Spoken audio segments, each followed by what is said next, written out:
Bom, pessoal, vamos falar aqui um pouco em relação à fisiologia respiratória, de um aspecto bem interessante, que são as zonas de West, certo? Bem, antes da gente começar a estudar sobre essas zonas propriamente dito, é interessante saber, pelo menos ter uma visão geral sobre a circulação pulmonar. Então, a circulação pulmonar, ela inicia aqui no átrio direito, depois o sangue desce para o ventrículo direito, percorrendo aqui o tronco pulmonar. Depois disso, o sangue vai percorrer as artérias pulmonares direita e esquerda, né? O tronco pulmonar vai se bifurcar em duas artérias, direita e esquerda, e essas artérias elas vão para os pulmões, né? Pulmão direito e pulmão esquerdo, respectivamente. Depois das artérias, o sangue ele chega até aqui os capilares pulmonares, depois o sangue ele retorna pelas veias pulmonares, retorna ao coração e desembocam aqui no átrio esquerdo. Bom, vale salientar que essas artérias que participam aqui da circulação pulmonar, elas são mais delgadas do que quando comparadas às artérias da circulação sistêmica. O que isso quer dizer? São artérias com a parede um pouco mais fina, quando comparado às artérias sistêmicas. Elas possuem pouco músculo liso, o que contribui também para essa propriedade dela ser mais delgada. Elas são cerca de 7 vezes mais complacentes do que as artérias sistêmicas. Essa complacência ela indica que essas artérias elas têm a capacidade de receber muito sangue, né, aumentar muito seu volume, sem interferir muito na pressão, né, sem aumentar muito a pressão. No estado normal, né, no estado basal, essas artérias elas apresentam o estado dilatado. É um sistema de baixa pressão e de baixa resistência também, né? Os vasos eles não têm tanta resistência aqui à passagem de sangue. O sistema de baixa pressão está bem representado porque os pulmões eles estão próximos ao coração. Dessa forma, o coração ele não precisa fazer tanta força para que o sangue ele chegue até o pulmão. E nisso a gente pode perceber que, como o ventrículo direito ele participa da circulação pulmonar, a parede dele é mais delgada, né? mais fina, menos espessa do que quando comparado ao ventrículo esquerdo, porque o ventrículo esquerdo ele participa da circulação sistêmica. Então ele tem que colocar sangue para o resto do corpo e para isso ele precisa fazer um trabalho maior do que o trabalho do ventrículo direito. Então por conta disso a parede do ventrículo esquerdo ela é mais espessa do que a parede do ventrículo direito. Bom, pessoal, quando nós estudamos de maneira um pouco mais aprofundada, nós percebemos que existem dois tipos de vasos pulmonares. Existem os vasos extraalveolares e os vasos alveolares. Os vasos alveolares eles estão dentro dessa rede de alvéolos e os vasos extraalveolares eles estão fora. Como eles são vasos, eles sofrem resistência, eles modificam a sua resistência a partir de alguns fatores. No caso, os vasos extraalveolares, eles modificam sua resistência a partir de alterações na pressão intrapleural e os vasos alveolares, eles modificam a sua resistência a partir de modificações na pressão alveolar. Vale ressaltar também que a pressão intrapleural ela só vai modificar a resistência dos vasos extraalveolares, não interferindo na resistência dos vasos alveolares, da mesma maneira que a pressão alveolar só vai interferir na resistência dos vasos alveolares e não dos vasos extraalveolares. Bem, no processo de inspiração, a pressão intrapleural ela vai ficar mais negativa. Dessa forma, os vasos extraalveolares eles vão se expandir, porque a pressão intrapleural ela exerce uma força de compressão quando ela está mais positiva, né? Ela exerce uma força de compressão aqui nos vasos extraalveolares.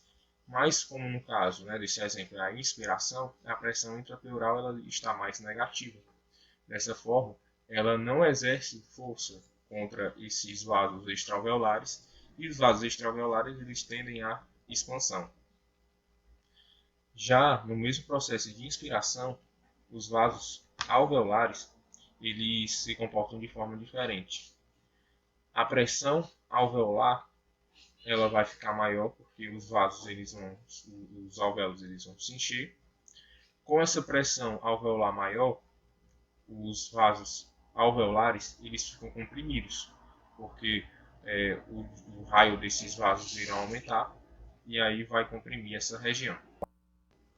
Já no processo de expiração, os vasos extraalveolares eles vão aumentar a sua resistência, porque a pressão intrapleural ela vai ficar mais positiva.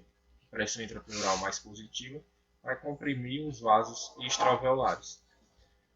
Já no mesmo processo de expiração, os vasos alveolares eles vão diminuir a sua resistência, porque os alvéolos eles vão diminuir a pressão da pressão alveolar, ela vai diminuir e o caminho onde passa, né, os vasos alveolares, ele vai ficar maior, aumentando aqui o raio e você diminui a resistência. Então, no processo de expiração, os vasos alveolares eles têm uma redução da resistência.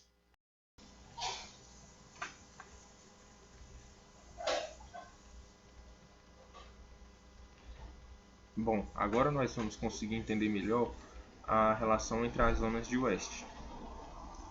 A partir dessa análise, o pulmão ele é dividido em 3 zonas: zona 1, zona 2 e zona 3. A zona 1 ela corresponde a essa região do ápice do pulmão. A zona 2 corresponde a essa região intermediária e a zona 3 corresponde a essa região da base do pulmão. Como nós vimos, o sistema pulmonar, a circulação pulmonar, ela é um sistema de baixa pressão e de baixa resistência, sendo que a gravidade ela vai interferir aqui na perfusão de cada região dessa. Ou seja, a gravidade ela vai interferir na quantidade de sangue que chega em cada região dessa. Então, quando nós analisamos dentro do sistema cardiorrespiratório, o sangue, quando ele sai do coração e tem que vencer uma força para cima, né, os pulmões eles estão, né, mais precisamente o ápice, ele está acima do coração. Então, a cada 1 centímetro que o sangue ele percorre acima do coração, ele perde 0,74 milímetros de mercúrio na pressão. Então, quanto maior for a região, né, acima do coração que o sangue ele vai, mais pressão esse sangue vai perder. Então, analisando aqui essa primeira zona, nós temos aqui os vasos extraalveolares, os vasos alveolares e aqui o alvéolo, aqui nesse círculo roxo. Na zona 1, a pressão alveolar ela está maior do que a pressão na artéria pulmonar, que está maior do que a pressão na veia pulmonar. O que isso quer dizer? O sangue, quando ele chega nessa região, ele está em baixa pressão. E a pressão é tão baixa que a pressão no alvéolo ela está maior do que a pressão na artéria pulmonar. Dessa forma, e que está maior também do que a pressão na veia pulmonar. Dessa forma, ocorre um colapso aqui do vaso, certo? E aí esse colapso ele não permite o fluxo de sangue nessa região. Já na zona 2, nós temos que a pressão alveolar, na verdade a pressão na artéria pulmonar, ela está maior do que a pressão alveolar, que está maior do que a pressão venosa. A pressão da artéria pulmonar estando maior do que a pressão alveolar, faz com que o sangue ele passe. Porém, como a pressão alveolar está maior do que a pressão venosa, ocorre nessa região aqui um bloqueio parcial desse fluxo. Já na terceira zona, a pressão na artéria pulmonar está maior do que a pressão na veia, que está maior do que a pressão na artéria, no alvéolo. Então, tanto a pressão aqui na artéria pulmonar quanto a pressão na veia pulmonar, elas estão maiores do que a pressão alveolar. E aí o sangue ele consegue passar. Ele passa de onde para onde? Da artéria para a veia.